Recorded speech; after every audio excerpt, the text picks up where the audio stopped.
Linda confesses that she feels like if it wasn't for Andrew's son, they wouldn't be spending all their time and money on stupid therapy.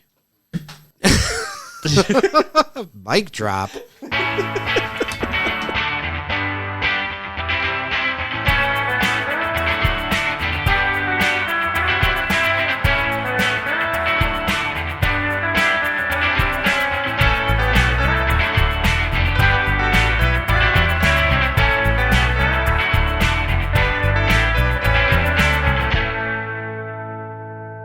Hello, and welcome back to Rewatching Home Movies, a weekly watch-along podcast where three friends break down the 1999 animated series, Home Movies. My name is Tim, and I'm obsessed with home movies. My name's Adele, and I'm a home movies newbie. And my name's Marcin, and I've never seen home movies. Home Movies Season 2, Episode 8, titled Therapy. Original air date February 24th, 2002 on Adult Swim. Written by Brendan Small, Bill Broaddus, and cast. Directed by Lauren Bouchard and produced by Melissa Barton-Galsky. Synopsis for this episode: Brendan, Andrew, and Linda begin attending family therapy in the hopes of strengthening their relationship. Period. Full stop.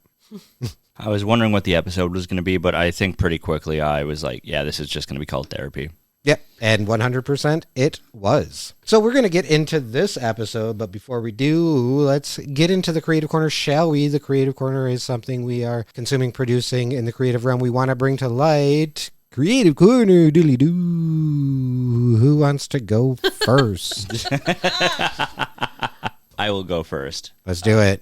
Because my creative corner isn't necessarily a spotlight on anything. It's just we talk about things that we're doing, producing, whatever. Yeah. And something that I've kind of wanted ever since I was a kid was a cool ringtone. Yeah. I always had an iPhone, so I wasn't really allowed to choose the ringtones, and it was like all my cool friends had like Androids where you can take the ringtone, make it whatever it is. So I've been trying to like figure out what ringtones I want and make ringtones, and I got two. One's a text ring, and then I have another ringtone for when I get called, but if you want to send me that text. Sent. That is the ring. You just sent me piss.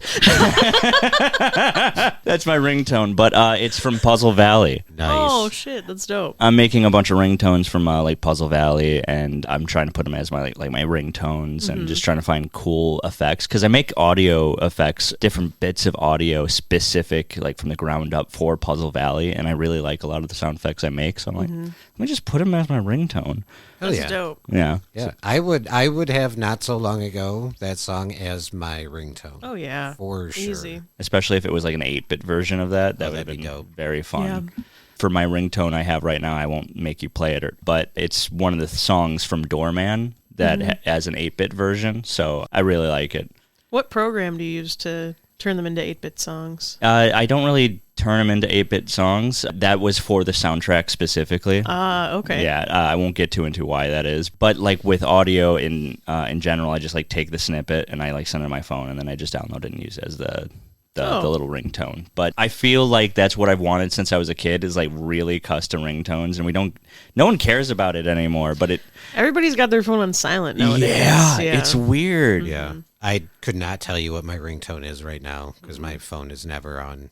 It's always on vibrate. I think that's what a missing art form, because I used to miss how like custom and how cool it was. Everyone having their own ringtone. I used to have a custom ringtone for texting from every single number or every single contact in my phone. They would have their own custom ringtone and text tone. That's what I want to get to, because it makes it, when someone actually texts you, it's exciting again. And I remember just loving ringtones when I first got a phone, and I still remember the ones like, "Hey, your phone ringing." Hey, your phone, and it just keeps going. Answer your phone. Answer your phone. And That's so funny. I always had like crappy prepaid cell phones, like in the mid 2000s, and they would have like the wildest like built-in ringtones. But yeah, I remember one of them had like a metal song that was like, "Pick up your phone. Pick up your phone. It's ringing. It's ringing." Whenever my mom called me, it would be the "Mama just killed a man." Yeah, custom ringtones is a lost art. Let's bring it for back. real. really is one of the ones I still remember. It was all over my family. Was like, "I'm all jacked up on Mountain Dew," and it was just the text version of that. Oh, yeah. So I'd hear that randomly in the middle of the night. Dude, Yes. I would also, you know what? I would also have this podcast theme song as a ringtone. I think that'd be a really nice ringtone. Absolutely. I think podcast themes in general are a perfect ringtone because they're so short. Mm-hmm. Yeah, so honestly, especially this song, I do love the Home Movies podcast theme that we have. Yeah, the vibe to it. Huge shout out to Chris Bongat for that one. Yeah. Very good creative corner. Would you like to go next or would you like me to? You can go next. Okay, my creative corner is a trading card game / video game that I might have convinced my fiance to try to learn to play. But my creative corner this week is Magic the Gathering Arena.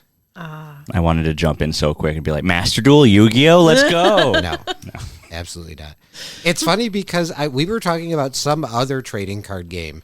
I think Pokemon. And I was like, I don't know how to play Pokemon. Or Yu-Gi-Oh. Or I think it was Pokemon because we were talking about that Pokemon trading card game app that just dropped, and I was like, I've never played Pokemon. I don't get it. I was like, I know how to play Magic, and Adele, maybe just to entertain me, was just like, how do you play Magic? What do you mean? I was genuinely interested. So I started explaining it with like basic lands and mana and spell types, creatures and stuff like that. And then eventually I was like, you know what, honestly, like I play Magic the Gathering Arena on my iPad and she's got a MacBook. So she downloaded it, played through like the tutorials and stuff like that. The tutorials. But I will say, because I peeked over her shoulder a little bit here and there, you picked it up really quick. Thank you. And once you got through all the tutorials and stuff, we were able to play online, and we've played 2 games, right? Yeah. Who won the first game? Me, because you were being nice. And No. then after you let me win, you absolutely demolished me. It's like Wii Bowling all over again. Yeah. Rewriting history. You won the first game because your deck was a lot faster than mine. My deck was a build-up kind of deck. It was a bigger creatures, bigger. So you got me fair and square the first game. I did not let you win. But the second game, I used a goblin deck, and I was like, okay, this is a fast deck. And You're like, I'm not letting her beat me twice. I personally find what's absolutely adorable about us playing Magic the Gathering is anytime either of us would hit each other with a big attack, we're like, I love you. You're like, I'm so sorry. I'm going to attack with these 7/1/1 goblins. As someone who is a big Yu-Gi-Oh guy, that was the only card game I knew, and I still love Yu-Gi-Oh, I really do, but being in the card game community, Yu-Gi-Oh is so freaking complicated, and the entire game is literally just trying to stop your opponent from playing the game, so it's infuriating. Oh, yeah, I can't. And at least when we play Magic, there's so many different deck types and styles and color combos and stuff like that it keeps it nice and fresh. Right. I will say the deck Adele was using, she found a really good card combo, and she was making shit happen. I think that's the only fun. Well, not the only fun. I think Magic the Gathering is objectively one of the best card games, if not the best card game in general, just because it's so easy to read the text because it's actually big. On Yu-Gi-Oh, it's so small. Oh, no. And it's like a wall of text. A wall of text. That And Fuck that. and then I love in Magic where it has menace, and it's like you don't have to over-explain it because it's so common. It's just a thing that they use, so you know what menace means. So this is exactly why I like playing Arena, because I've been out of the Magic the Gathering game for a minute. So there's a lot of abilities on cards that I'm like, I don't know what this is. So it's just like a click, read, oh, okay, I get it. And, we're good to go, instead of me being like, hold on, let me Google what these words mean. I play Commander with my friend Chaz, and we always have Magic the Gathering nights. And I personally I don't understand Magic the Gathering. It's just an excuse to hang out, and I'll play, and I can sometimes win, and that's fun. But my favorite part of the deck is we do proxies because Magic the Gathering is expensive, and I will not get caught like that again. I'm not getting caught by another card game. That's fair. But so because we do proxies, I edit all the pictures on my cards, like in Photoshop, and then I have them print them out. So I have an entire wrestling deck for Magic the Gathering. Of course you Of course. I love my Commander. It's so good. do. Nice. So that is my creative corner. What do you got? Me? That's you. So I found this one artist on TikTok called Tessa Violet, and she makes music, and her music overall is pretty good, but I wanted to highlight her latest EP and her latest single. which the song is called My Body Is My Buddy. And it caused this TikTok trend to play this song while you're looking in the mirror and like visualizing this song and like you're saying it to yourself, and everybody who's done it will just like start weeping. And the overall message is to just, you know, the society that we live in is like it always tells us what our bodies should and should not be and how we should look and how we should feel. And at the end of the day, everybody has body dysmorphia and body insecurities, and this song is just kind of highlighting that like our bodies are what carry us through this world, and we need to love and appreciate it for what it is in this moment and not compare it to other people. It's a really good listen. It's a very catchy song. And if you want to try the mirror thing, prepare to cry. Aw. We talked a lot about the body insecurities. I can't wait to listen to that song, but we talked a lot about it last night of not only comparing your body to other people's body, but comparing it to yourself before in the past and whatnot. Yeah. So because it's such a common thing to be like, oh my God, my body was so great when I was 20. Yeah, everybody's was, dude. That's just how life is. So to compare it now, because you all know when we're in our 60s and looking back at our pictures of us now, we're going to be like, damn, I didn't appreciate how good I felt, how good I looked, how good my skin looked, and because we're so focused on how we looked when we were children, and it's like it's doing ourselves a disservice. And as a plus size woman, like it's such a hard thing to fathom as somebody loving your body, let alone you loving your body. And I think it's something we all need to work on, especially now, and especially with everybody telling us what we should be doing with our bodies. And it's just taking control back and just saying, hey, this is me and I love me and there's nothing fucking wrong with that. And this song, I think, encapsulates that. Fucking bravo. Hell yeah. Snaps. Thanks for the snaps. Oh, yeah. That was a very, very good creative corner. Thank you. Well, are you guys ready to jump into this episode? Yeah. Sure. Oh, Marston's just stared at me for a very long time. Probably because we're tired. No, it's about the episode. Yes. This is kind of a heavy one, but in a different way. Yeah. Not an ABC kind of plot, really. Mm-mm. No, I don't think so. I guess McGurk's plot is gingivitis, perhaps. It does. I don't even consider it a plot. It was just like a joke. Yeah. Which is a little disappointing. I was expecting like there to be like a dentist C plot where he goes to the dentist, gets it filled, and it was Ken Adelberg. Yes. Ken Adelberg is the dentist, and that's funny. They really missed the opportunity there because we could have been going on about how we all hate the dentist. My doodle this week was Linda, because like she was the one on screen the most, and I've never drawn her. So yeah. I'm surprised you didn't draw her last week. She has a lot going on with the hair, and then the pearls, and then the way the eyes are set up. So I was like, nah. And it was Andrew's first. Was it Andrew's first? Mm-hmm. Yeah. So I had to draw Andrew. So that's fair. Linda's got a lot going on as far as character design. So let's jump into this episode. It opens up, and another one. It opens up inside the movie. So Brendan is taking on the role of the President King. Melissa and Jason seem to be like two servants. Melissa's character asks Brendan if he's losing weight, and Jason agrees, you look thinner. And Brendan says he's flattered, and Jason corrects him and says, not flattered, Lord, thinner. So they do, this episode does have commentary, so we'll kind of sprinkle throughout. They do make kind of a joke about this movie is so funny because they're like, yeah, every once in a while, the writers will kind of forget their kids and they'll just have like amazing costumes or like an amazing set. Set and all the practical stuff was done probably how kids would have done it. But their costumes were like immaculate. They were play level costumes. It just happens sometimes. I mean, they were transformed. This is one of the movies that they were gonna. Well, I don't want to spoil it, but it connects to the plot because usually the movie is just like a little tongue-in-cheek thing in the background, like I am not a victim, I am a victim. Like it cuts back and forth. And here it ties into something that into the real world so heavy, right? So it was really funny. Last week's episode, Adele, at one point you had mentioned, you're like, Linda needs therapy. And Marston, at one point, you're like, oh, his subconscious is bleeding into his work again. And I'm like, you guys are like calling out half of the next episode.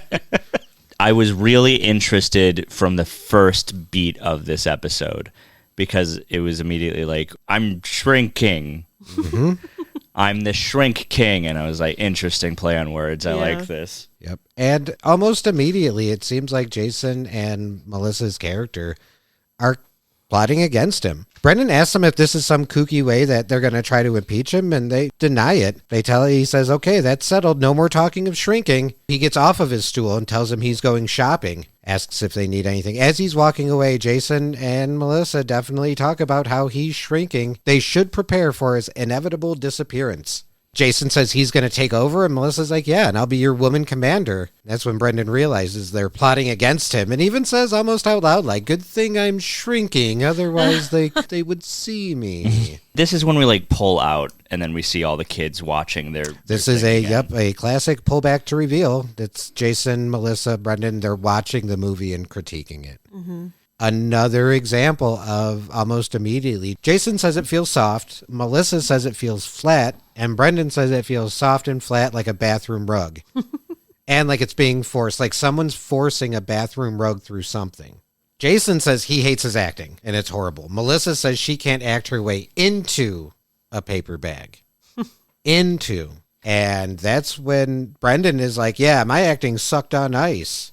What was I even doing out there? Jason and Melissa immediately, Jason's like, oh, put some more bait on that hook when you go compliment fishing. Fair. That's not fair. And Brendan even calls him out like, we were all fishing for compliments. Like, what are you talking about? But this is another example of the acting in that movie was great. It was fine. There was absolutely nothing wrong with it. Again, the costumes, immaculate. Absolutely. So good.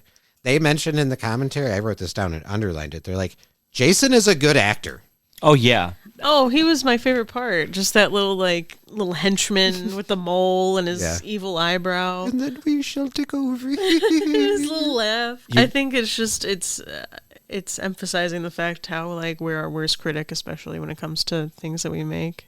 Absolutely. Truly, especially because this is the first time I saw that Jason did so well in acting. Like, he literally found a different character. Like, a couple episodes ago, he's like, I could play George. Like, and then he played a character. Yeah. And then here he's actually playing a character. He's not just like, I'm wearing a priest getup. Oh, I loved his priest character. Yeah, well, he was technically a rabbi, but... Right. What are you trying to say?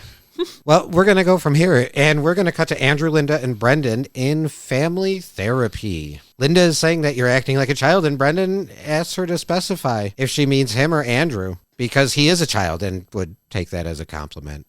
They're in an argument about Linda not wanting to race because she wasn't wearing the right shoes. So Andrew and Brendan raced without her, and she got upset. So at one point, the therapist definitely calls Brendan Brandon. And when Brendan corrects him, the therapist just stares at him. Like, doesn't say anything, just stares at him. And then Brendan, like, continues. Can I make an observation about the therapist? Yes. He, to me, looks a lot like Mr. Lindenson. Oh, interesting. Like, they have the same mouth and eyes. Right. Well, good thing this episode had commentary, because I found out that the counselor, therapist, whatever, is voiced by a gentleman named Patrick Borelli, who is actually a writer for The Tonight Show with Jimmy Fallon right now. Oh, shit. But he was uncredited in this episode. He is listed on IMDb, but also on IMDb it says uncredited.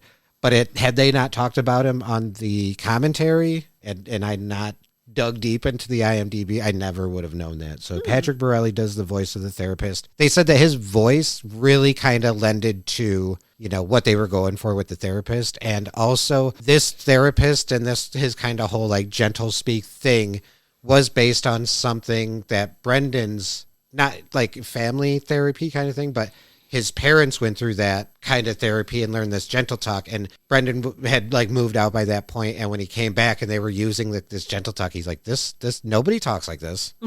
And this speech is more harmful than it is. Like, it's doing more harm than good. So the premise of like the gentle talk therapy was based on something that Brendan had actually experienced with his family. Well, the therapy talk thing now is so... I know a lot of people who weren't the best people who thought they were good people because they knew how to talk in therapy lingo. Yeah. And so I do understand. I wasn't looking at you. Oh, no, I'm stretching my back out. Okay, because you just started crossing your arms and looking at me. No, my back started to hurt. I uncrossed my arms, for the record. No, but there's a lot of people out there. So I understand where it could be, like, gentle talking can be conceived of, like, not being actually helpful. Mm-hmm.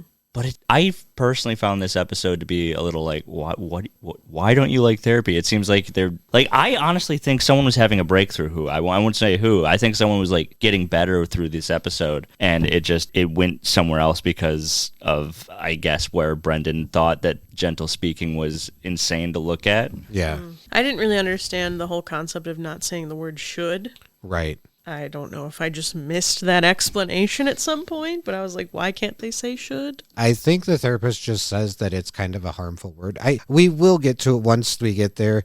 I guess the last thing I want to point out before we continue with this, and Marcin, you did catch this, but the therapist has a black leather jacket hanging from his coat rack, and on the back of it, it says the Feel Goods. Now, I don't know if you guys remember the episode where Coach claims Brendan was on drugs. Yeah. But Coach talked about running with a gang, and there's a lot of interpretive dancing and beads and this and that and drugs, and that gang was the Feel Goods. That was the gang he was referring to. The second because it was such a cinematic reveal, because he stood up and then he walked away, and you just see this cool ass jacket in the background. The therapist is a secret freak. Yeah. Well, the therapist rolls with the Feel Goods. So, well, at this point, the argument gets heated and ends with Linda telling Andrew not to patronize her. Brendan recommends that they reschedule the race and just let Linda win.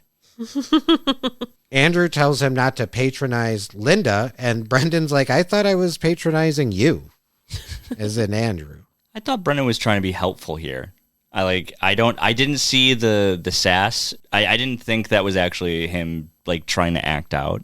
It felt like he was actually trying to solve the scene. Yeah, there were a couple different parts in this episode where somebody will say something as a reaction, and the way that it's taken is maybe not as intended, because it even happens again later in the episode where Brendan is kind of over therapy, and he says something, and Linda's like, hey, good for you, and he's like, Andrew immediately like, don't patronize him. And I didn't take it as that at all. No. I don't know what's going on with this episode, but yeah, it does have kind of a weird anti-therapy message that I don't know if I necessarily agree with. It was 2002 also. True. But the thing is, you know how we talk about when McGurk's on screen, we're laughing at him because he's so stupid, and we're holding a mirror up to that. So he himself was also like, it's just psycho-babble talk. And so it felt like we're supposed to be making fun of these people who are all anti-therapy. Yeah. Mm-hmm. But at the same time, all of the other characters are also being very anti-therapy. So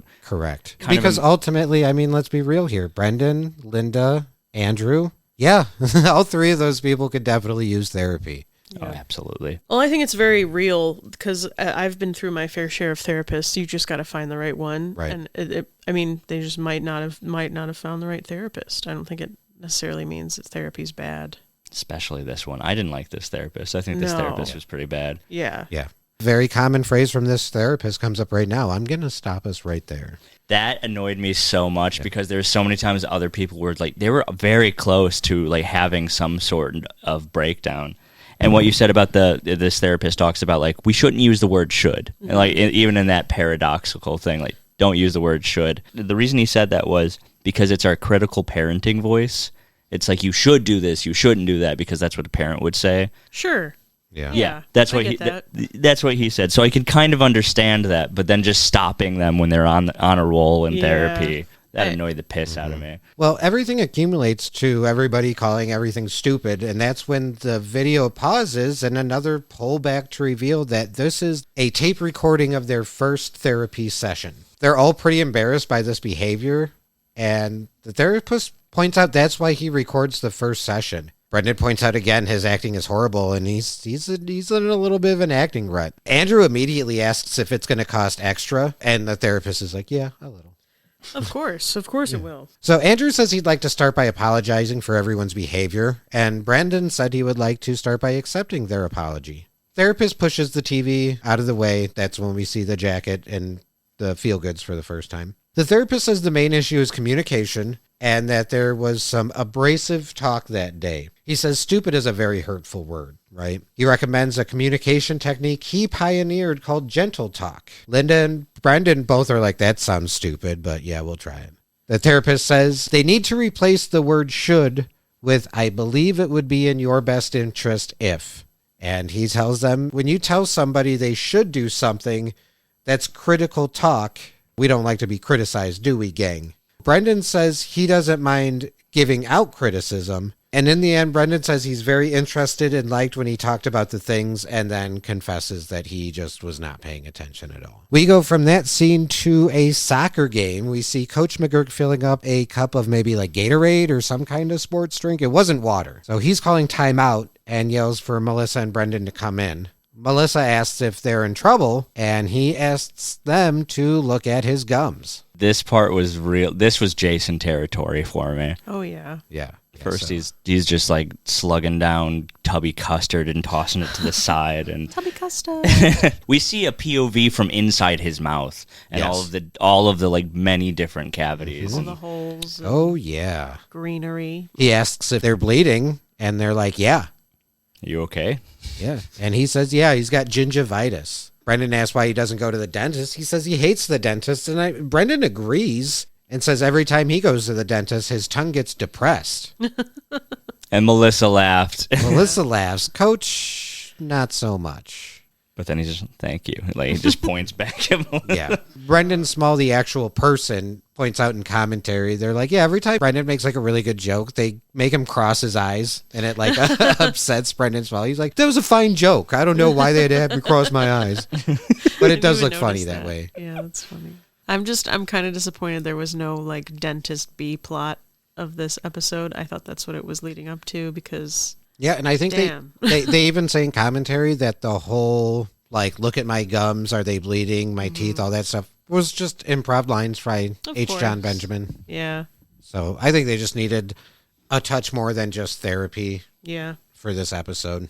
Yeah, because it didn't feel like there was any. It felt like there was just an A plot. It felt like it was all just condensed into one single plot, because even the gingivitis stuff never got touched. It was just a joke. Yeah. It was just a reoccurring joke. Yeah, this is definitely, 90% of this episode takes place in therapy. Mm-hmm. In therapy, and then in the movie, and then you got a little bit of Brendan just either talking to McGurk or talking to Paula. So it's one of those episodes where they come like a chamber episode, where it's like it almost all takes place just in one place. Yeah. So. I think this episode could have ended on a, like, save some for me, McGurk little tiny scene where he's in the dentist and they do something. Right.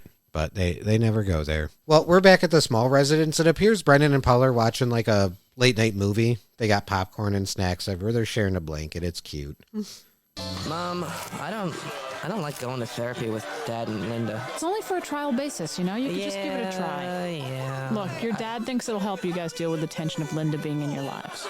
Wait, that came out wrong. No, but it is tense. See, I'm going out of my mind. But are you learning anything? I mean, psychology can be kind of interesting. Well, I learned that should is a word I shouldn't use. Why shouldn't you? I don't know, because it makes a doctor mad. He should lighten up a little. Well, maybe you should lighten up a little. Maybe you should go to therapy with Linda. Maybe she should lighten up a little. Maybe everybody should lighten up a little. What should we have for dinner? We should have pizza. We should have salad, too. You should have salad. Maybe Linda should have the salad. I feel that it would be in her best interest. Should be in her best interest. What should be in whose best interest? The salad. The salad's in Linda's best interest? No, the pizza's in the salad's best interest. The pizza's in the salad's best interest. Yeah, the point is, Brendan, you don't have to go to therapy. But I think a person like you really should. I just noticed something. What'd you notice? In this next clip, they go to the restaurant, yes. and one of the women sitting at the table was the woman that McGurk tried to take out to the opera. It is true. You got a nice background catch. It was Lori from... Was that the last episode that we did? Was that the Lion? Impressions. Yeah, I think that was the last one. Oh, no, the last one we did was Dad. Oh, you're right. It was the one before that was Impressions. So this is from 2 episodes ago. Yeah, this is Lori. So yeah, Adele is right. We've got Lorraine in the background of the following restaurant scene. We also have this like weird duo sitting here. Mm-hmm. This gentleman seems to be sketching the other one. Also have this down, but let's just go through it now. Right now, it looks like they're sketching something. At one point, he turns the pad around, and it's the big guy that's sitting next to him. It's just his head. And the big guy like bonks the little dude on top of the head. My guess is I think the guy in blue is supposed to be one of the animators. I'm not completely positive, but I think he's supposed to be one of the animators. If we can get... Do you know which animator that is? I'm going to throw out a guess. This is 100% a guess. I don't know if this is right or not. I think it's Damon Wong. I'm not positive. Hey friends, Editor Tim here with some quick information. Since recording this episode, I've had the pleasure of talking to David Sanangelo, an editor and animator for home movies. He informed me that this is not, in fact, Damon Wong, but two of his friends, specifically Mike Falsigno and Adrian Correa, two of David's friends that he snuck into the background. Keep an eye out for that interview with David Sanangelo between seasons 2 and 3. Now, back to the podcast. Yeah, so that's like a double background catch. Because like I said, these two are going to play out with him sketching. But yeah, Lorraine is also here on the side. She looks dead. She looks shocked and appalled. Her mouth is open and her eyes are just glazed. That's me. Well, we're at the restaurant with Brendan, Andrew, and Linda. Brendan and Linda have like menus in their faces. Andrew asks Brendan how school was, and Brendan just kind of says blah. He asks Linda how her day was, and she just kind of mumbles. So at this point, Andrew confesses that he really would like them to start communicating more. He doesn't want to force them into anything, but the sessions aren't really going to help unless they try to apply what they're learning. And I think this is like the key right there. That sentence right there tells me that the therapy will work. It's the whole you can lead a horse to water thing. And he calls it out right there. None of this is going to work if we don't even try to apply it and communicate and be honest with each other. Yeah, and Andrew's trying. Like absolutely. He wants it to work, and it's not just because he's paying for it and he's giving money into it, but ultimately he does want a better family unit. Yeah. And I think he tries, and not to jump ahead, but he does try until the very end when he is just fed up with everything. Absolutely. Because he even uses the gentle speak right here. He says he feels it would be in their best interest if they talked before they ordered. Because they were kind of going back and forth. Should we order? Should we talk? So he begins telling the story of how his day was. And literally like 2-3 sentences in, Linda tries to interrupt his story and was like, oh, I had the worst day. Yeah, because everything's about fucking Linda. She almost died, guys. So this was the thing. Her turn to speak. It started with, she said she nearly got in an accident. And Andrew is kind of like, well, you interrupted me. You know, I don't want this to start a fight. Andrew apologizes, and she kind of retaliates like, okay, so it's not important that I was practically killed. So I was almost in an accident to I was practically killed. And even Andrew responds, no, it's always important when you're practically killed. This has happened before. Sounds like it. They continue to argue. Andrew concedes and lets her tell the story. And as soon as she starts telling it, Brendan chimes in with Coach McGurk has gingivitis. Andrew even says it's probably because he doesn't floss. And Brendan's like, he doesn't. I asked him. I love this line, the little thing they have between each other. Yeah, because Linda's super frustrated. Andrew's like, do you floss? And he's like, no, do you? And he's like, no way. So at this point, Linda's pretty frustrated and says she'll be in the car. Brendan asks if they should go get her, and Andrew says no. She's been testy since all the therapies, so she comes back to get the keys, and that's when Andrew tells Brendan, oh, hey, I told the therapist you make movies, and he told you to bring one in for the next session. Marcy, I think you caught that pretty quick, that you're like, oh, okay. He's going to bring in his movie, and they're going to talk about that shit. I was so happy when I was like, okay, I see what's going to happen here. I was hoping it was going to be another movie. I was hoping it was going to be like Father, like Fat Her. Yeah. That would have been a nice one, but I understand this one was a lot more prevalent to the plot, but I hate the way that the therapist went about. I hate what the therapist took away from this. Yeah. Yeah, so now we're back in the movie. Jason and Melissa are holding the box. They both have hammers in their hand. So they open the box to reveal it's Brendan's new shoebox bed. He claims it was stuffy, and Jason reminds him they put air holes in it. So Melissa tells him his bed is now too big, that he's taken up shrinking, and he reminds him we don't use that word anymore. We call it reverse growing. We call it Benjamin buttoning. Jason says he's acting up, and Melissa says maybe they should feed him. He says he can feed himself. He asks for the soup and the eyedropper. She hands down an eyedropper, and then he has a turkey baster. So practical effects wise, this is probably how kids would go about doing this size difference thing. Oh yeah. Jason and Melissa have the shoebox, but then when they show Brendan, it's a cardboard box around to represent him and the shoebox being small. They had a lot of very clever practical ways to show this size difference between them. I especially love towards the ends with the hands, but yeah. Right here, I was looking at it, I was like, oh, because I'm actually supposed to look at it like it's a home movie. He is definitely in a big room with a bunch of boxes surrounding him. Yeah, absolutely. Very good. Very good stuff. So yeah, when they hand him the eyedropper, it becomes a turkey baster. I think this was the part, though, where I found out, I started writing down Brendan feels small and is paranoid of Andrew and Linda. Like, I think this was the part where I actually clocked in what this was supposed to be about. Right. Yeah, and the therapist kind of really breaks it down. So Jason tells him, "Are you wearing my handkerchief?" And Brendan's like, "You mean my hanker toga?" Brendan says he can take stuff like that because he is the President King. Jason says not for long, and him and Melissa start to giggle. When Brendan asked what they said, they're like, nothing. And Brendan said he gets the feeling that they're plotting against him, as he's saying that they are literally plotting against him. So finally, Jason tells him to get some sleep so we can smash you. And that's when Brendan asks what they said, and Melissa reiterates, get some sleep so we can smash you. Brendan's character's like, I'm not even tired, and then immediately falls asleep. So this is when we pull back to reveal. We are watching this in group therapy, and here is how the therapist breaks it down. I'd like to stop us there. Brendan, Yep. there's a lot going on there. But you know which character I think is the most interesting? Who? The one that you played. The President King, yeah, that's my favorite too. Well, I didn't say favorite. I said interesting. Interesting because that character clearly has a number of psychological ailments. He's got a Napoleon complex. He's narcissistic. He's claustrophobic. He's delusional. He's paranoid. Right. He thinks that some authoritative male-female team is plotting against him. Sure. And he's slowly disappearing. Yeah, he's pretty screwed up. That character is you, Brendan. Right, I played him. You can tell from my nose. No, Brendan. That character represents who you are. Yeah, I know. If you just fast forward, the credits say so.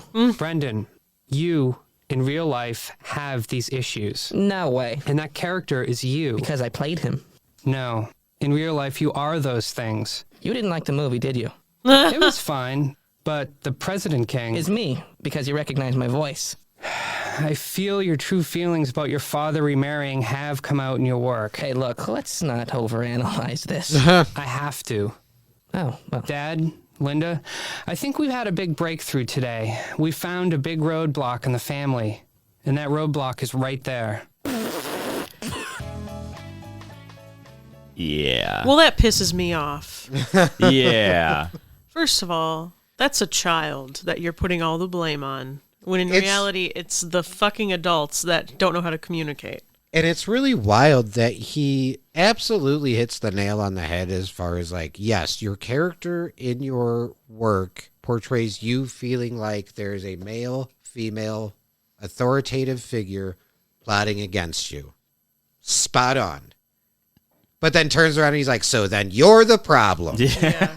The Napoleon complex, the throwing out the word narcissist always is such like a boogeyman word now that it really completely annihilates any type of trying to look inwards at yourself, because now you're just worried about this big word that someone threw at you. And to do that to a child who's not even aware of his own feelings that is like leaking into his films, that was probably the least. I hated that part about this episode. I hated it so much because he's clearly saying something that he's feeling and he's being punished now for it. Right. And the fact that, like, he's getting all this heat when really the heat should be directed at Linda for her stink-ass attitude, or Andrew for being a pushover, to just put all the burden on this small child who's just trying to have a new relationship with his dad. And he just feels Take powerless. this man's license away. Agreed. Yeah. I was saying he's been hanging out with the feel-goods a little too long, I think. Yeah. Well, he should be feeling bad. All right. So the next scene, we're back at the small residence. Paula is making a mixed drink, and Brendan is laying in the sandbox. Paula has like a different outfit on. You notice that? She's like showing a little midriff. Like it's not her typical, that's solid color. Her sunning outfit. Yeah. I didn't really notice that, actually. I don't think I've ever seen her like go swimming in the first place. So I was like, oh yeah, well obviously she has a swimsuit. I didn't. Right. Yeah. Well, in this one, instead of her traditional shirt and whatever, she's got tank top shorts and flippy flops on. We're kind of like mid-conversation. We come in mid-conversation, and Paula is telling Brendan she doesn't think he's melon-chested before she realizes that what he actually meant was maladjusted. He says that, yeah, well, whatever he is, he's screwed in the head. And Paula's like, there's nothing wrong with reacting to your father getting married. And she said she's been doing it all week. So Paula starts questioning the therapy because she thinks it's not right to be told to feel bad about feeling strange about a thing that's totally natural and not your fault. Good mom. Yeah. Good mom. I do want to also just point out, like, she's been doing it all week, like, as far as reacting to him getting remarried. She has made herself a nice drink, a nice little alcoholic beverage. Yep. She's probably been drinking a little bit more than usual all week, would be my guess. And then she was drinking a little bit more than usual before that since she got fired. So Yeah. she is not having a good time. No. But she seems to be holding it together. for That's the Brendan. alcohol. Yeah. Well, Paula gives Brendan a note and says if Brendan ever feels like he doesn't want to be in therapy anymore, he can just give him the note and bail pretty much. Now we see Coach and Brendan. Coach is saying that psychology is a con. Now, I don't know if you notice in this scene, but Coach is like sitting on the ground talking. Brendan is laying down on the bench. And I feel like that was almost some representation of this is Brendan's traditional therapy. This is who Yeah. Brendan usually deals with in a therapeutic session. I mean, he's laying down here, too, and he's talking to his mom. True. So it's like these are the actual representations of the people that he goes to when he needs to vent. It's his mom and Coach McGurk. I think so, yeah. So all the men and women in psychology are kind of to remember that when they're telling you how screwed up you are. He also says astronomy is BS. He calls it star crap. Brendan points out, well, there are stars. Brendan also asked Coach if he would ever go to therapy. And I love this. Coach is like, sometimes you have to do certain things to re-enter society. I didn't catch that. Yeah, so that's definitely some court-appointed therapy right there. Well, he did go to anger management. True. So Brendan says that he has issues. Brendan points out he's frustrated about his father getting remarried. And Coach asks if his stepmom is ugly. And Brendan's like, no, she's attractive. She can be in magazines.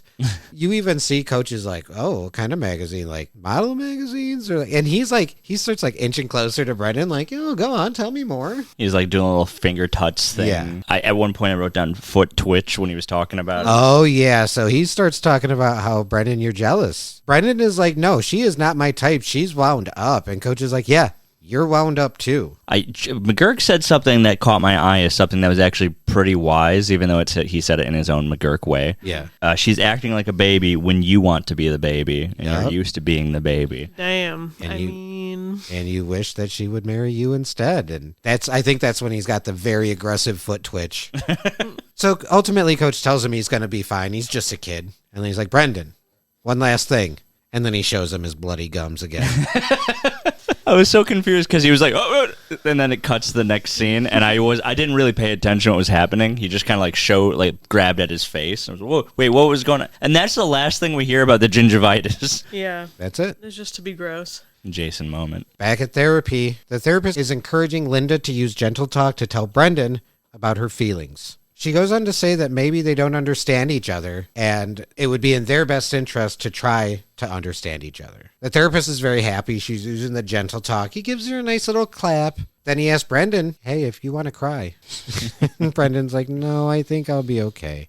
So he asks Brendan to respond, and Brendan says he feels like it's kind of easy for Linda to say they should understand each other. And immediately the therapist is like, oh, Brendan, what happened there? Like, anytime he says should, Brendan's like, the therapist is like, ouch, Brendan. It sucks because I feel like throughout this episode, whenever they're in therapy, they have a lot of moments where they could go Yeah. in a good way. I don't think Linda was awful in this episode. I think she tried too, because she's like, I think. Yeah, she was trying in her own Linda way, and I think when you stifle the conversation just off of one word that you don't want somebody to use, it was a recipe for disaster. That's such a, I don't know. I mean, obviously it's supposed to be infuriating, that's why they got pissed off at the end, but Yeah. I don't understand that logic. Exactly. I just think Linda had an opportunity here.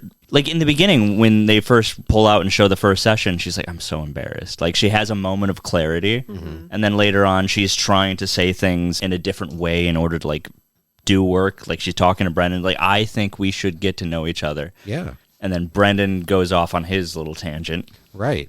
And after his little tangent, the therapist says he's concerned with Brendan's behavior. Brendan asks if he's being passive-aggressive, and the therapist says, no, you're not being passive-aggressive. This is active aggression.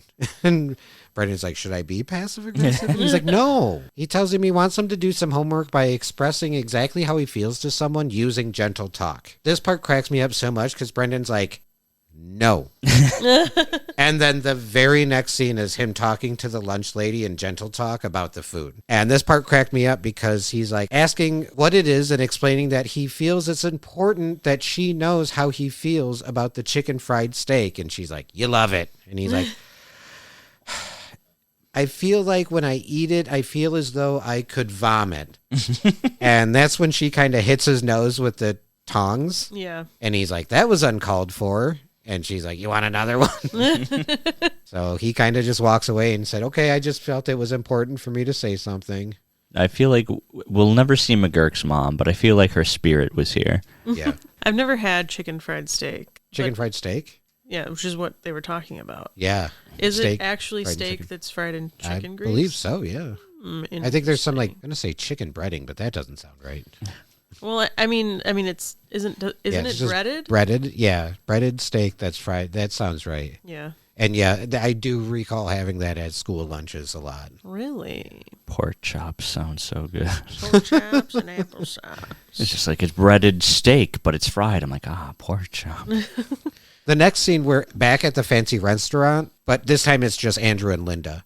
Andrew's asking Linda if she's mad at him, and she tries to use gentle talk to tell him that sometimes she feels very bored when he talks about work. He gets pretty defensive and says he did not know that and feels like what she just said was an aggressive attack. They continue to like argue using gentle talk. At one point we see like two waiters from like behind like a window door, and they're like looking and laughing, because if you saw two people talking like that in a restaurant, you'd be like, what is happening right now? Especially if you work at said restaurant and you're already fed up with everybody there, Right. and you just see people losing it.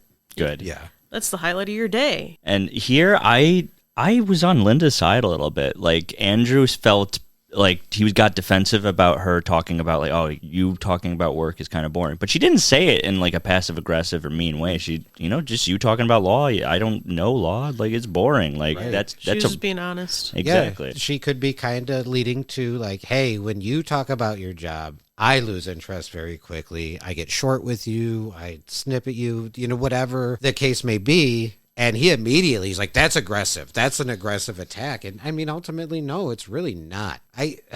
Marcia, I think you've said it a couple of times. Like so many times, each of these characters was so close. Was so close. And then either who they're trying to communicate with or the therapist or somebody stops it. Then we just all kind of revert back to square one. Yeah, I think we said it after the episode was over, where it's like they all need individual therapy first. I think that's exactly it. I think these three characters could absolutely benefit from therapy, but before they head into a group therapy session, they each individually need to get some therapy and figure some things out. Not from McGurk, though. No. So Linda confesses that she feels like if it wasn't for Andrew's son, they wouldn't be spending all their time and money on stupid therapy. Mic drop. That's when Andrew kind of blows up. And he's like, you're calling therapy stupid in a sentence directed towards me? This, now I'm starting to see, like Andrew, he was so gung-ho about therapy when he wasn't in the hot seat. And now things are being turned around on him, and he just, all of a sudden, the gentle talk is out the window, Right. and he's a ball of rage. Exactly. Well, do you think he recommended group therapy? Like, obviously, I'm not in the wrong Yeah. here. Oh, so yeah. let's do this, everyone else who has issues. Yeah.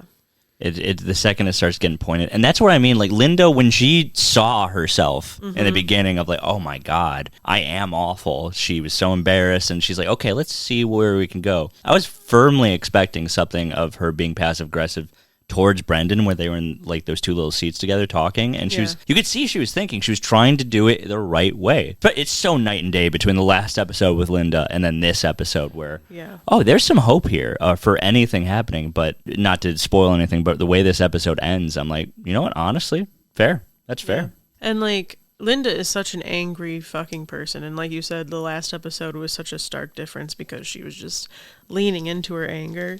And she was trying, and especially anger is something that just doesn't go away overnight. So the fact that she's trying and like instead of actively listening, it's like now Andrew has taken on that anger role for her, and it's just, I don't know. I mean, the fact, not to jump ahead, but the fact that they just gave up on it or even didn't just try to find a new therapist is a little sad. Oh, very sad. I think this episode ended like almost very sad. Yeah. It was very close to being very sad. As a room full of people who cannot like actively afford therapy like on a genuine level, like the fact that they have it and can afford it because he's a lawyer, and then just go fuck therapy. It's like, okay, well then, Right. Give me that money. And any one of us would be like, could we take your sessions that you're not going to use them, please? Exactly. I would like to be a part of the feel goods, please. Paging Dr. Feelgood. Mm-hmm. So we're back in group therapy. It's Andrew, Brendan, Linda. They just look like they are over it. The therapist says they're going to start off easy by having Dad say something nice to Linda. This is where Andrew kind of speaks up. He's upset that the therapist constantly calls him Dad, and even tells the therapist, I'm not your dad. The therapist says he feels some aggressive energy coming from that side of the room, and Andrew says, yeah, because I have a name, and it's Andrew. The therapist says, okay, Andrew. In air quotes. In air quotes. What the... Dude, that to me, that is just like when he called Brendan Brandon. And he's like, no, it's Brendan. And the therapist just stares at him. And it's like, dude, correct yourself, man. What are you doing? That's the whole point of being a therapist. Yeah. Not only does he say Andrew and put it in air quotes, but then he's like, we'll get back to that. Okay, we'll get back to you wanting me to address you by name. You want a little bit of respect. That's interesting. You have to earn that. We'll get back to that. But now they want to get in a circle around Brendan so they can show him some strength so he won't be so insecure. They start with Linda, and she tells Brendan that she feels that he is talented. Again, she is trying. She is absolutely trying. Mm-hmm. That's a genuine great compliment. Especially from Linda, I would never have expected that. Right. Yeah, absolutely. Especially because she was so dismissive about his movies when the first time he brought her into the studio, air quotes. So yeah, Linda is trying. The therapist says that he feels that Brendan is a real go-getter and that someday he can relax and enjoy life with his father and Linda. And that's when Brendan just loses it. He tells him to stop because nobody talks this way. It's unnatural. And the therapist even says, I was trying to give you a compliment. And Brendan's like, that's probably why it sounded so unnatural. Brendan calls it ridiculous and says he doesn't want to do it anymore. Immediately, Linda's like, if Brendan doesn't want to do it, I don't want to do it. Which is so sad because she was so close. Like, she was right there. Yup. And then domino effect, Andrew's, well, if they're not going to do it, I'm not going to do it. I think Andrew was starting to maybe face the fact that he's got some issues as well. So all three of them were like right there. So the therapist says, okay, we need to diffuse the anger. And Brendan is like, no, I like being angry. And that's when Linda is like, good for you, Brendan. And Andrew tells Linda not to talk to Brendan that way. And that was kind of the part where I'm like, I felt she was being genuine. Oh, yeah.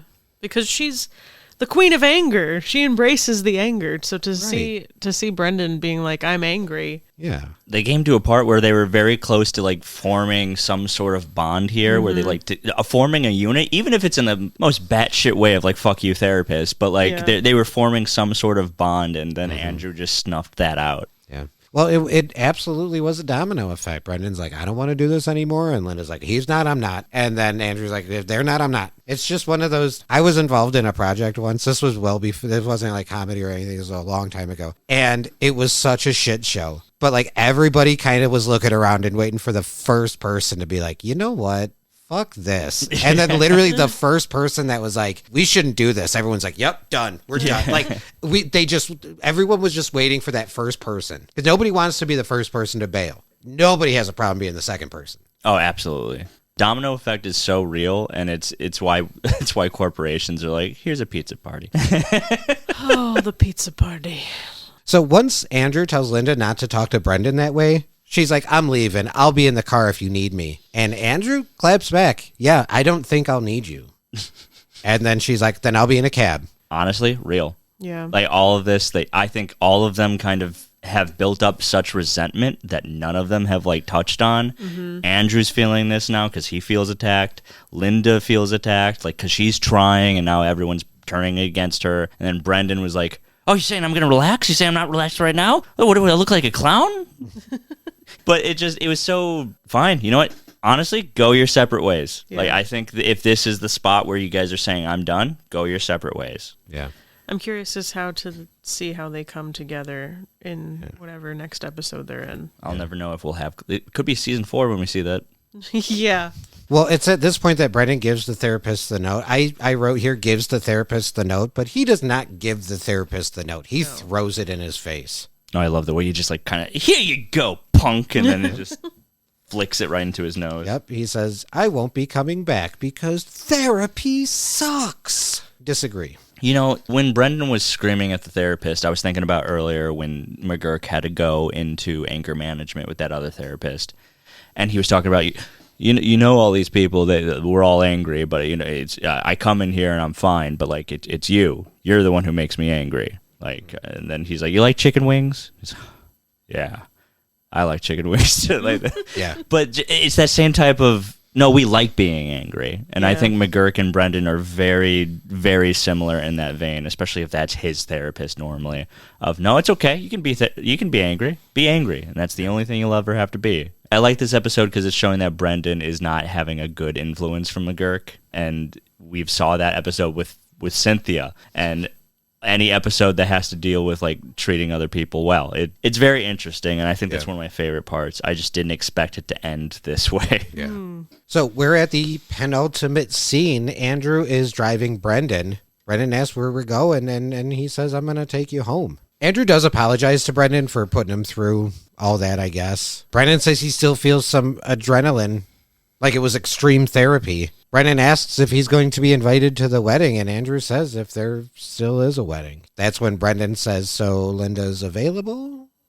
And Andrew's like, "Yeah, very funny." He's like, "You think I'm joking, but I got issues, Dad." Which is a good bit, but at the same time, like this was a very like tense after the fight scene. I was like, I don't think this is a time for joke, Brendan. No. Yeah, and considering he still has a good relationship with his dad, maybe just, take that as a victory and walk away, and don't try to alienate your father as well. Which is why the very last scene of this episode was so like interesting to me. Yeah, the symbolism of it Yeah. all. Mhm. Right.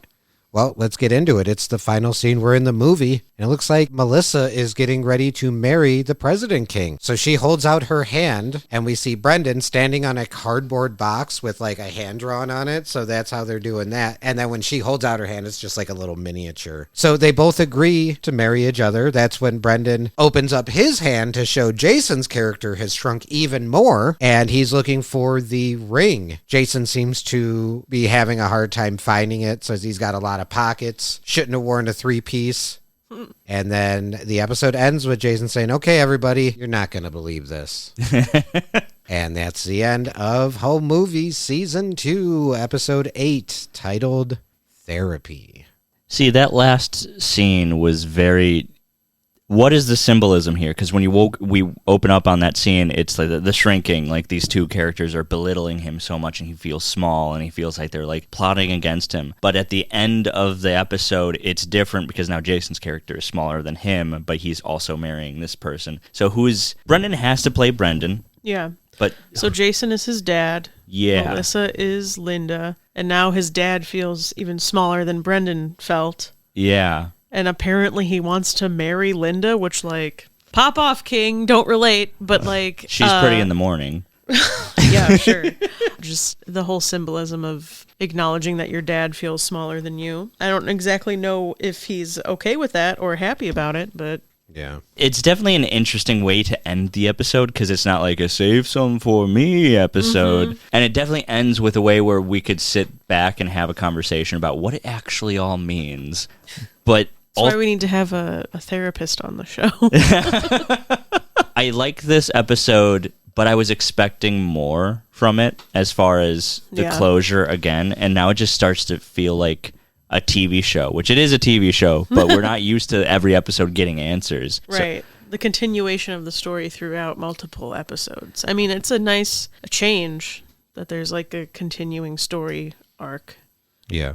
I feel like a lot of sitcoms fall into that, where every episode can kind of be its own pocket story, but oftentimes you will have some kind of overall arch story that is, relevant and throughout. Yeah, I think this is kind of what that is, the whole story of his dad is now back in his life, but hey, so is Linda. Very interesting episode. I don't know. Maybe I misread it originally. Maybe it is not as anti-therapy. Maybe it's just like I said, the whole you can lead a horse to water. These people do have issues, and all three of them were so close to figuring something out. So I don't want to say it's a complete anti-therapy episode, but yeah, maybe it just wasn't the right therapist for them. Oh, I think that therapist was awful. Yeah. The misinterpretation of Brendan being the problem. Mm-hmm. That was wild to me. Yeah, to a child. Right. Yeah. It'd be different if it was an adult person who this is a family unit. Now you're old enough to understand. This is a child who's... Yeah. Well, the child's not paying him. Yeah, that's true. And also the you should thing is wild. But ultimately, this episode, I was expecting some more closure from seeing Linda and Andrew again, but now it just feels like a little bit of a carrot on a stick moment where it's like, I can't wait to see what happes. Hopefully. Keeps you coming back for next week. It really does. All right. Do we want to do Jason Gray first? That's usually how we break him down. Yeah, he was barely in this, but another barely Jason, but he did a really good job as far as like acting. Yeah, I loved his character. Yeah, he did a good job he was actually acting, and especially when we saw that date episode where he was like, juicy thigh chicken thing, and then I'm the waiter. It's like, that was annoying, but here he did a good job, and he wasn't in it a lot, so I just gave him a B+. Nice. Besides the movie aspects, was he in the episode? No. He was. He was? Because they were looking and reviewing the clips. Yeah. Oh, so briefly. Yeah. So the closest I could come to like him being was when he was making fun of Brendan for fishing for compliments. But like they were just dicking around. They're just friends. Mm-hmm. It's fine. Absolutely. All right. As far as overall episode grade, who would like to go first on that? You. I do? Okay. Did I do that last episode? I feel like I don't know. I'll find out when I go to edit all these. It's fine. I'll go first. Yeah, this episode, it's funny in the commentary, they made a comment too. When they worked on the show, they usually did 2 episodes at a time, and then they would kind of put out the episodes, the animators split them up. And they said specifically it was the party and this episode, I think, that they were working on simultaneously. And the people who were doing the party episode, everyone who was working on this episode was jealous of the people working on the party episode because to them it seemed way more fun. Mm-hmm. This episode seemed to take place almost entirely in therapy. Very small scenes outside of that. McGurk's whole storyline with the gingivitis, okay. There's no payoff. There's no conclusion. I don't think it ever comes up again in the entire series. So it was just like a plot thread that they just hang there for no particular reason. Last week's episode, I wasn't wasn't my absolute favorite, and I ended up giving it a B-. This one, I kind of feel the same thing about, but I am giving this one a C+. Okay. This, to me, is kind of a C+ episode. I agree with a lot of what you said. I think my main core issue with it is the fact that they're feeding this idea of A, B, C plots, like for the last, I don't know how many episodes, and then we get to this, and it's all A, and now it starts to feel claustrophobic, and now it was a really well-written episode, and when you actually like dig down into it, there's a lot going on as far as character development and what's going to happen in closure and like bookending it. It was a really well-written episode, but as far as an enjoyable home movies episode, this isn't like an identifying a body. Like, it wasn't like super funny. Like the gingivitis when McGurk was there, it was like, and then it was over, and then we just had to remember that for the rest of our lives. And so I had a good time with it, but I don't think it's my favorite episode at all, which sucks because I want to know more about Andrew and Brendan, but I gave it a C. For me, it was a tough watch because like I don't know, to watch this show. I like watching this show all the time because I'm like laughing and it's a good time. And this whole episode was about people just being angry in therapy. And low-key, I'm already angry, so it's like I just feel it was kind of a draining episode for me, to be honest with you. So I feel like today it's gonna have to be a C- for me. That is very Tim C+, me C, you C-. We went down the row. Yeah. Full transparency in commentary, they do mention this episode is not very well received. Overall, in the grand scheme of things, not really high on people's, list of favorites. So Understandable. the commentary, they didn't really talk very much about the episode and the plot itself, just kind of more like animation and like, telling stories, and maybe this relates to that and stuff like that, because they're like, we're not going to focus as much on this episode because a lot of people, animators included, just didn't like it. At least with the party takes place primarily at a party, but there was the Jason plot. There was so much more going on than just therapy. So yeah, I mean, that's kind of where we landed on it. If they say themselves this isn't the most well-received episode, I don't think we're too off on this one. Yeah. But I mean, I don't think so either, but I gave the same grade to this episode that I gave to the party episode. Was I just didn't have as much fun as the party episode in and of itself, I think, had a lot of issues with the whole like feeling like a series finale, the kind of beautiful music and picturesque ending with like not really landing with the dialogue that was happening at the end. So And Fenton's overall vibe. right. Oh, yeah. That episode definitely had its own set of issues, but now seeing this episode, it almost makes me be like, hey, maybe the party episode wasn't so bad. But I feel like if you took these two episodes and combined them somehow and made them like not as heavy and also more fun, I think that would have done well. My only thing is I like this episode as is, not because it's my favorite, I want to rewatch it, but I think it's very important. I think it's a really good like lesson for these characters. Like, aside from it being a comedy about like his friends making home movies, this was a really good story about people who need therapy, and the reason why they just fall back out is because of everything. yeah. But I don't want to watch that every time. Yeah. I'm going to say the biggest takeaway from this episode is going to be that if you are pursuing therapy and it's not working as you had hoped, maybe it's not that therapy doesn't work. Maybe it's your therapist does not work for you. Amen to that. So don't give up. Find your perfect therapist and go from there. Don't throw the baby out with the bathwater. Don't say just because I had a bad therapist means all therapists are bad. You'll find yours. So. And on top of that, if something like hits you in therapy, then like makes you feel bad and like you feel defensive about something, pull on that thread. Yeah. Like try to like, take your ego aside and actually be like, why am I angry? Like, well, let's see where this leads. Because I think Linda was doing that. Right. Fucking surprising. The whole point of therapy is to face yourself. Yeah. Ultimately. Absolutely. So if you run away from yourself, then you're always going to be a bag of shit. 100%. Snaps. Snaps are all around. Well, that's where we landed on that episode. What do you guys think? Are we wrong? Send us an email, rhmpod@gmail.com. Let us know what you think. I think that's going to do it for this episode. Let's jump into those sweet plugs. Plug me up. All right, Marcin, why don't you go first? I'm reaching into my bag of infinite projects here. Season of the Curse 2 is a home movie about two wannabe YouTubers haunted by Halloween spirits in the form of intrusive thoughts. In order to save themselves, they must go inside their own minds to battle toxic masculinity, misogyny, depression, and self-doubt. Everyone that's in this podcast is helping make that film come to life, including my YouTube brother-in-arms, Punkin' Nonstop, who has over 1,000 videos on his YouTube channel, not a hyperbole. It's got tons of independent musicians who have agreed to let us use music or downright make music from scratch for the film. I'm really excited for it. It's one of the first film projects that I actually really believe in the story, and I believe that a lot of people would benefit from seeing it, and I can't wait to see what people think. Hell yeah. We did not plan that. No, we didn't. I think we're a unit at this point. Hell yeah. An absolute unit. So sometimes I paint, sometimes I make things, and sometimes I post that on my Instagram, which is the Artisanal of Oddity. That is Artisanal of Oddity at www.instagram.com.